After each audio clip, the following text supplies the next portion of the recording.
કે આવી ધીરજ અને દ્રઢતા રાખી અને આ દેહથી ભગવાનના દર્શન પામ્યા. ત્યારે બુલામિશ્રે શ્રી આચાર્યજીને વિનંતી કરી, મહારાજ, દર્શન થયા તે તો આપની કૃપા, પરંતુ ભગવાનના સ્વરૂપનો આનંદ છે તેનો અનુભવ નથી. તે આપ કૃપા કરીને શરણે લો ત્યારે થાય.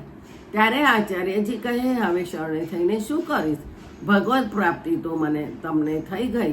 ભગવાનનું વરદાન છે, તને વચન આપી છે કે માયા નહીં લાગે. હવે તારે શું જોઈએ?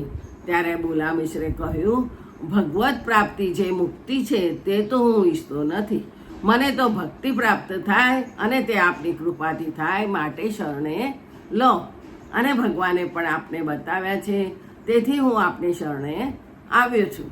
ત્યારે આચાર્યજીએ બુલામિશ્રને કહ્યું, જા યમુનાજીમાં સ્નાન કરી આવ. એટલે બુલામિશ્ર શ્રી યમુનાજીમાં સ્નાન કરી અપરસમાં આવ્યા. ત્યારે આચાર્યજીએ નામ સંભળાવી નિવેદન કરાવ્યું અને કૃષ્ણાશ્રય ગ્રંથ કરી તેનો પાઠ કરાવ્યો. તેથી બુલામિશ્રને ઠાકોરજીની લીલાનો અનુભવ થવા લાગ્યો. બધા શાસ્ત્ર, પુરાણ, વેદના આશયનું જ્ઞાન થઈ ગયું. શ્રી આચાર્યજીએ એમને માનસી ફલરૂપ સેવાનું દાન કર્યું. તેથી મન અલૌકિક થઈ ઠાકોરજીમાં લાગ્યું. પછી આચાર્યજી કહે, હવે તમે ઘરે જાઓ. ત્યારે બુલામિશ્રે વિનંતી કરી, મહારાજ, હવે મને ઘરે શા માટે મોકલો? મારે ઘરથી શું કામ?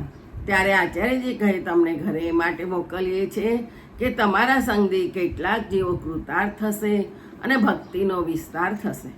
હવે તમને સંસાર દુઃખ તો લાગશે નહીં. જ્યાં રહેશો ત્યાં અમારી પાસે જ છો. અને જેમ ભગવાન સર્વ સામર્થ્યયુક્ત છે, તેમ ભગવતીએ પણ સર્વ સામર્થ્યયુક્ત છે. તેથી ઘરે જાઓ. માતા પિતા વૃદ્ધ છે, તમારા સંગથી એમની ગતિ થશે. ત્યારે બુલામિશ્ર દંડવત કરી શ્રી આચાર્યજીથી વિદાય થઈને ચાલ્યા. તે કેટલાક દિવસમાં લાહોર આવ્યા. માતા પિતાને તેમના આવવાથી સુખ થયું. પછી બુલામિશ્રે ઘર ખાસા કરી રસોઈ કરી ઠાકોરજીને માનસી રીતિથી ભોગ ધર્યો. એક પાતળ માતા પિતાને ધરી, એક ગાયની ધરી, એક પાતળ આવ્યા ગયા વૈષ્ણવની કાઢી. કોઈ ભૂખ્યાને આપીને મહાપ્રસાદ લે. શ્રી ભાગવત, શ્રી સુબોધિનીજી, શ્રી આચાર્યજીના ગ્રંથ ભાવમાં મગ્ન રહેતા. યજમાન ક્ષત્રિય પણ ઘણા હતા, તેથી જે આવે તેમાં નિર્વાહ કરે. વાર્તા પ્રસંગ 1.